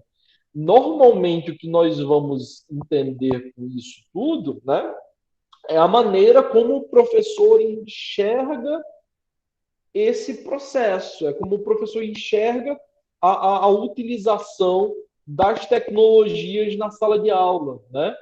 Mas o que eu posso dizer para vocês é que lutar contra, né? Lutar contra esse processo de transformação, ele é inútil, né? Lutar contra isso aí é completamente inútil. Por quê? Porque possivelmente a gente já não tem mais volta desse processo de transformação, né? Causado pela tecnologia. A tecnologia ela já está presente na vida dos nossos alunos, para além da escola. Então, o que a escola precisa fazer é se manter relevante, né? É se manter relevante para toda uma população, toda uma geração que cresceu com as ferramentas tecnológicas. Quer ver só? Dá uma olhada aqui.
Perceberam as semelhanças com perceberam as semelhanças com o nosso sistema de ensino?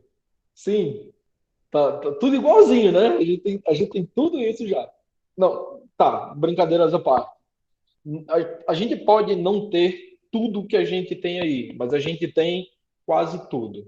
Provavelmente não da forma tão chique que está aparecendo aí, né? Sem esse luxo todo. Mas é possível, sim, que nós tenhamos aí a maioria dessas coisas, se não quase todas, né? Todos vocês têm um computador pessoal que vocês levam para todos os lados, e é nele que vocês realizam todas as suas operações aí do dia, né? Vocês assistem aulas por este computador pessoal ou por uma outra tela conectada a uma conexão Wi-Fi ou assim, Wi-Fi porque não tem cabos, né? Wi-Fi significa isso sem fios. Então vocês usam aí um pacote de dados ou uma conexão Wi-Fi doméstica. Na nossa escola nós temos, por exemplo, a energia elétrica sendo produzida por painéis solares, pelo menos uma parte dela.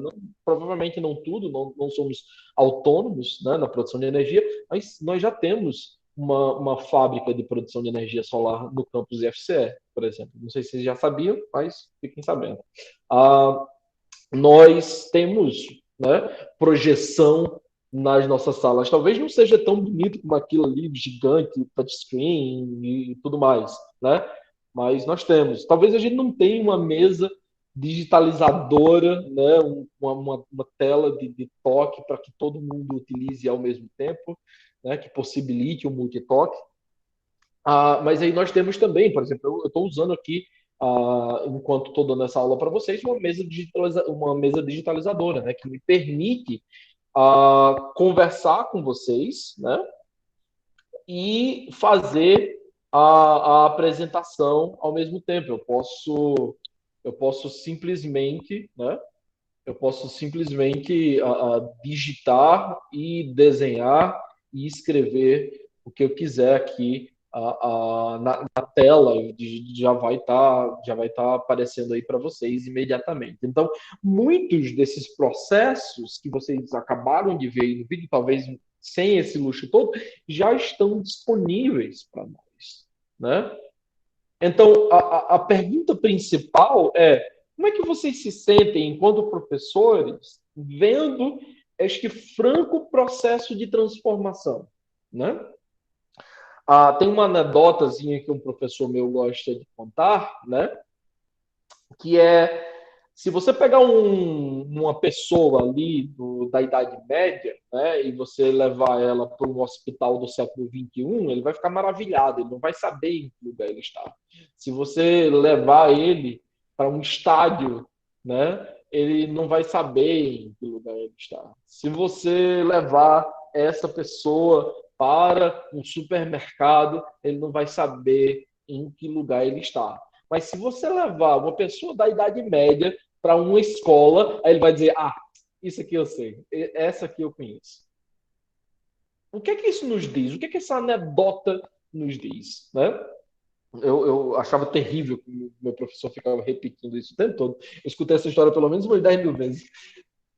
Mas hoje, né?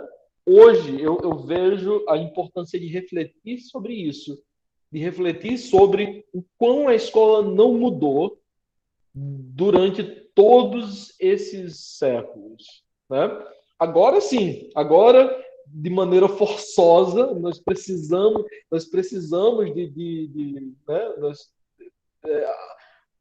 foi por intermédio foi por causa de uma catástrofe, né? De uma pandemia que nós nos vimos forçados a reinventar a escola. E mesmo assim, uma boa parte dela foi simplesmente transferida do analógico, do presencial, para o digital, para o remoto. A escola, mesmo que esteja acontecendo por aqui, mesmo que eu esteja na sala da minha casa, falando com vocês através de uma tela, né, utilizando todos os recursos tecnológicos que tem aqui em cima da minha mesa, ela está aparecendo com essa foto aqui, essa imagem aqui da minha apresentação. Minha mesa está bem parecida com isso. Daqui a pouco eu mando uma foto para vocês. E aí o que eu tenho é que, apesar de tudo isso estar acontecendo, parece que a escola ela ainda resiste às práticas anteriores, né? Principalmente aquele modelo que eu falei para vocês que se assemelha àquele modelo multimediático da televisão, de leitura linear, que é primeiro isso, depois aquilo, né? Que eu não posso trocar, que eu não posso pular, que eu não posso alterar a ordem. que eu não posso diminuir a duração, que eu não posso interagir com o processo de fabricação, de pensamento daquilo. Me é dado e eu preciso ser grato por aquilo e pronto.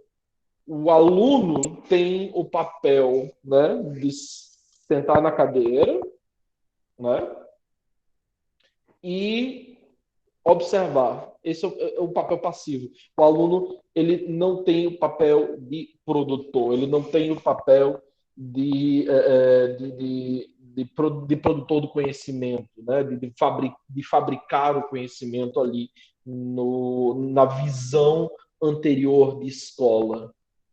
Por que o aluno ainda está nesse papel de passividade? Essa é uma pergunta que eu tenho para vocês, tá? E com isso, com todas essas mudanças, com todo esse contexto que está acontecendo, nós temos a urgência, né, a aberta necessidade de se repensar a escola, de mudar a escola, de mudar as práticas da escola para que ela continue relevante, né? A TV aberta provavelmente vai morrer muito, muito em breve, porque ninguém quer mais ser forçado a assistir uma programação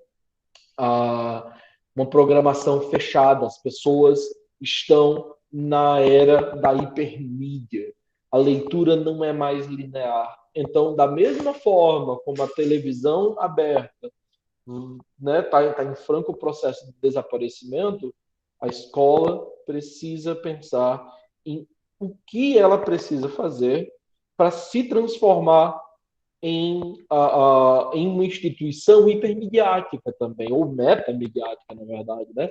E que tudo aconteça de uma maneira exatamente como eu estava mostrando para vocês lá na Wikipedia, em que o aluno, em que o leitor possa dizer qual é o caminho que ele precisa tomar. O professor ele vai precisar sair do papel central, né, de diretor das atividades para um processo para um processo mais lateral, né, de conselheiro, né, de alguém que acompanha as atividades, de alguém que pode oferecer insight ao invés de oferecer conhecimento, tá?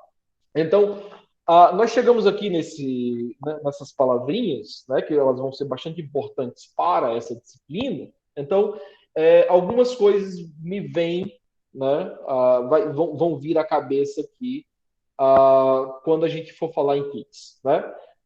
O que é letramento? O que é alfabetismo? O que são tipos e níveis de letramento? O que são letramentos? É diferente de letramento? Letramentos é diferente? Práticas de letramento, o que é isso? Multiletramentos, outros letramentos, novos letramentos. O que cada uma dessas coisas está dizendo para a gente quando a gente fala em letramento? Vamos começar lá do começo, né? Vamos para o início. O que é letramento? Alguém sabe me dizer? Alguém gostaria de contribuir para esse monólogo? Podem ligar o microfone de vocês e eu escrever aí. O que é letramento?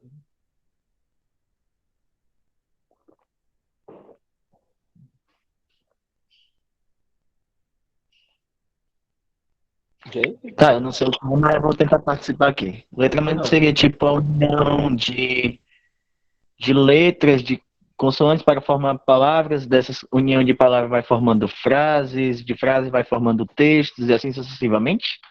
Você quer dizer que letramento é aprender a ler? Não, a união das coisas em si. As consoantes vai formando as palavras, das palavras vai fazendo as frases, das frases vai formando o texto, seria mais ou menos isso.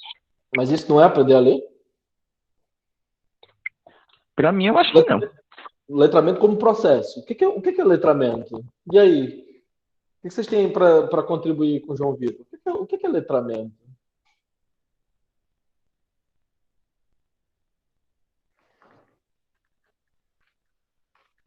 E aí, gente, o que é letramento? Vocês não gostariam de participar?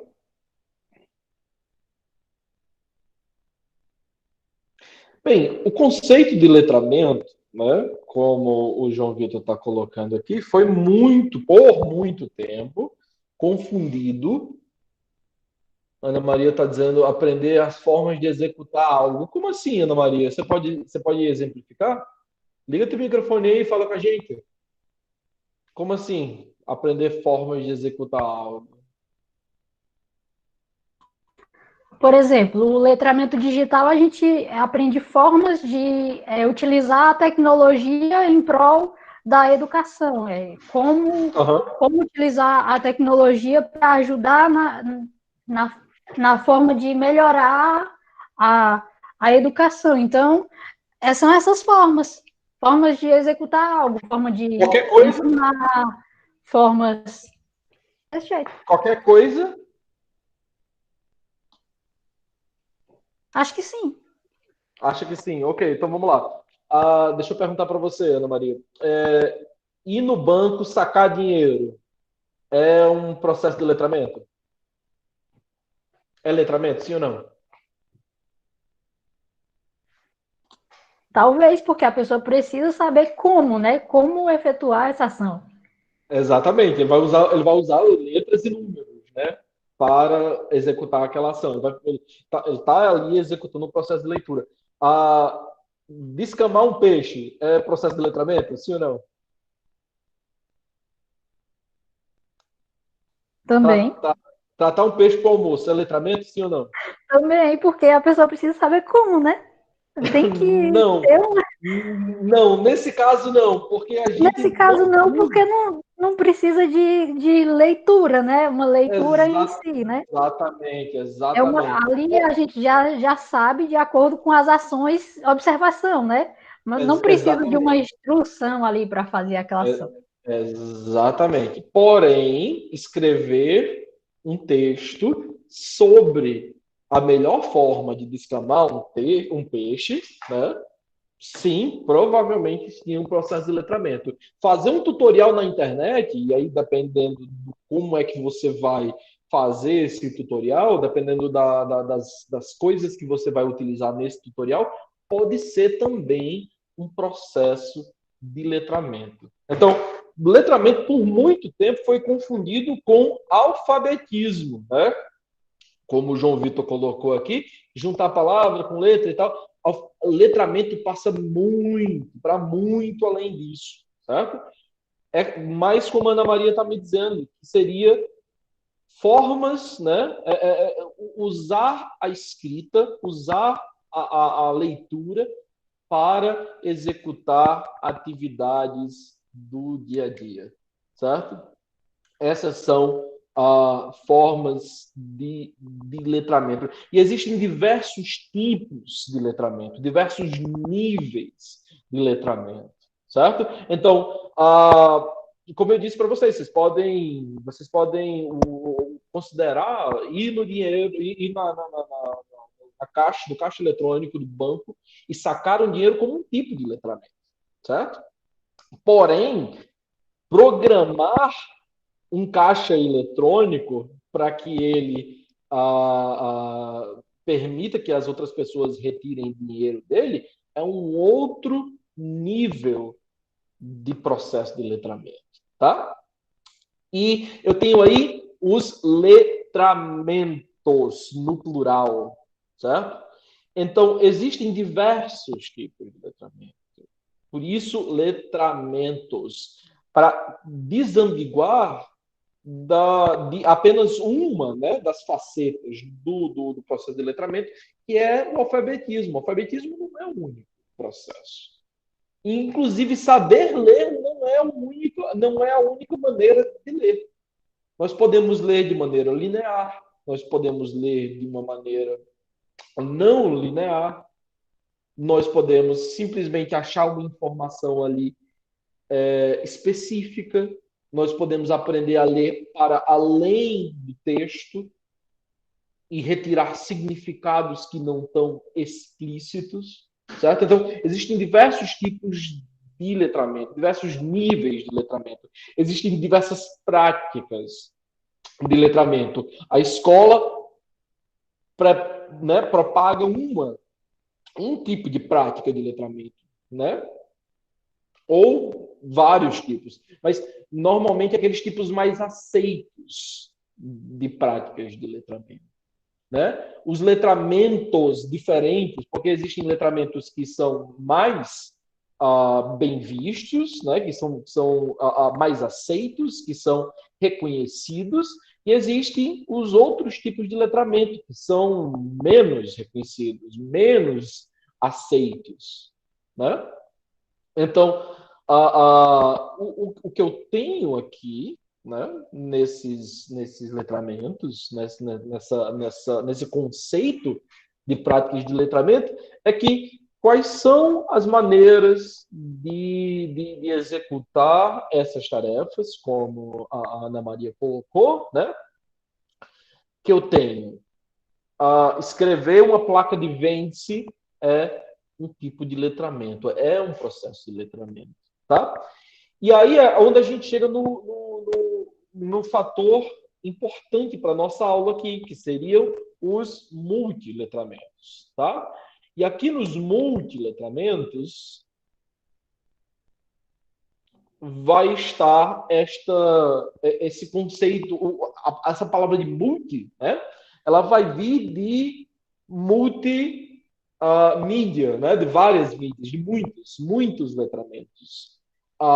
Multi vai também implicar o conceito de multiculturalidade, ou seja, processos que estão, né, processos de letramentos que estão mais em voga na sociedade, são mais bem aceitos, mais bem vistos, né? São prestigiados, palavra-chave, tá?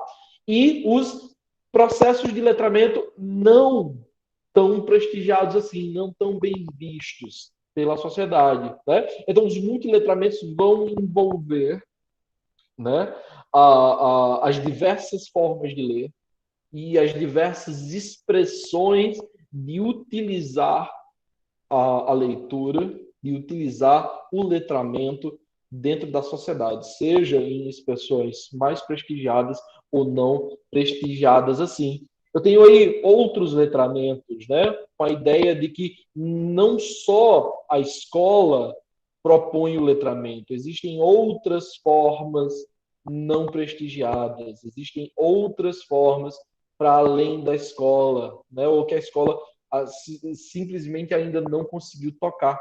E existem novos letramentos, e esses novos letramentos aí vão estar, né, na seara dessa demanda tecnológica, dessa demanda generacional que a gente está passando agora. Por exemplo, o filho da Natália fez um curso de programação durante a pandemia. O que você estava fazendo durante a pandemia enquanto uma criança de 8 anos de idade estava fazendo um curso de programação? Hein?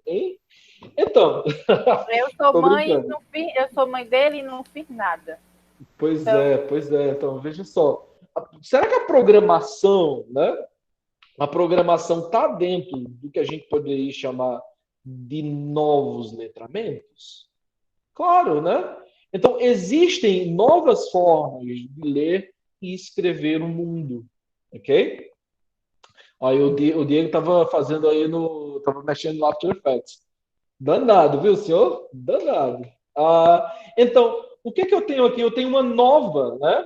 O fenômeno do letramento, então, né? Para trocar em miúdos tudo que a gente disse até agora, o fenômeno do letramento, então, ele vai extrapolar o mundo da escrita, ele vai perpassar o mundo da escrita, né? E extrapolá-lo, tal qual ele é concebido pelas instituições que se encarregam de introduzir formalmente o sujeito ao mundo da escrita. Então, o letramento ele está para muito além das instituições, principalmente da escola. Pode-se afirmar que a escola, que é a mais importante dessas agências de letramento, ela vai se preocupar não só com o letramento, né? Não com o letramento prática social, mas com apenas um tipo de prática de letramento, que é a alfabetização, que está mais perto ali do que o João Vitor estava dizendo. Então, a escola se preocupa com essa prática de alfabetização, de juntar palavras e letras e frases e textos e aquela coisa toda, mas não com a prática social, o letramento e prática social, tipo tirar dinheiro do caixa eletrônico. Todo mundo vai precisar fazer isso uma hora ou outra. A escola não ensina. Todo mundo vai precisar declarar imposto de renda uma hora ou outra. A escola também não ensina isso. Então, a escola ela está muito mais associada, né, com esse processo de aquisição de códigos em inglês, português, né, matemática, do que o processo geralmente concebido em termos de uma competência individual necessária para o sucesso, né, e promoção na escola. A escola parece estar preocupada muito mais nas notas que você tira e com o Enem e com as provas que você tem que fazer, do que mesmo com a sua formação social, enquanto pessoa, com a formação das suas múltiplas inteligências, né? Já outras agências de letramento, né? A família é uma agência de letramento, a igreja é uma agência de letramento, o seu trabalho é uma agência de letramento, né? As redes sociais são agências de letramento. Essas outras agências de letramento, elas vão, né, mostram orientações de letramento muito diferentes na escola, normalmente competitivas, né, com a da escola, nem sempre colaborativas. O que eu tenho aqui é que a escola ela vai proporcionar uma maneira, uma visão de letramento diferente dessas outras instituições, dessas outras agências de letramento, tá? Então, como é que a escola, né? Como é que a escola vai pensar o letramento e como é que o letramento é de verdade? A escola pensa o letramento como aquisição de códigos, né? Aquisição de códigos e linguagens, como alfabetização. Isso é letramento. Mas o letramento é para muito além disso, principalmente o letramento digital, o letramento informacional, que vai juntar o letramento midiático, né? O letramento de redes, o letramento social, né? O letramento digital na computação, né? O letramento literário, o letramento cultural, o letramento visual, né? E todas as outras coisas. Então, o que eu tenho aqui? Eu tenho um conceito que vai nascer do aprendizado desses vários tipos de letramento. Então, as novas tecnologias, juntando-se com a pluralidade cultural, né, a pluralidade de meios da sociedade, vai criar uma coisa que a gente vai chamar de, adivinhou? Multiletramentos. Tá? Então, o conceito de multiletramentos ele vai apontar para dois tipos específicos e muito importantes de multiplicidade presentes na nossa sociedade, né? Principalmente nas sociedades mais urbanizadas, principalmente na contemporaneidade, que é a multiplicidade cultural das populações e a multiplicidade semiótica de constituição dos textos pelos quais ela se informa e se comunica. As pessoas são diferentes, elas têm backgrounds diferentes, elas têm contextos de vida, contextos sociais diferentes. E elas se expressam de maneiras muito diferentes, tá? Eu vou fazer o seguinte, eu vou encerrar a nossa discussão por hoje, porque a gente já está passando das 15h, tá? E a gente retoma essa discussão de multiletramentos, certo? Na semana que vem, ok? Lembrando que o grupo da Natália e seus outros 3 amigos, né, vão se juntar para discutir o texto 01. Vamos abrir a aula, né, discutindo aí com a gente um pouquinho do texto 01 e a gente retoma os multiletramentos e vai para a nossa próxima parte, ok? E aí, já logo em breve, eu deixo o texto 02 para a leitura de vocês. Lembrem-se, vocês vão precisar ler o texto 01, que é sobre a nossa aula de hoje, e o texto 02, que é para a aula que vem. Tá bom? Belezinha? Tudo bem? Se vocês não tiverem mais dúvidas, eu vou encerrar essa gravação agora e vejo vocês na semana que vem. Bye, bye.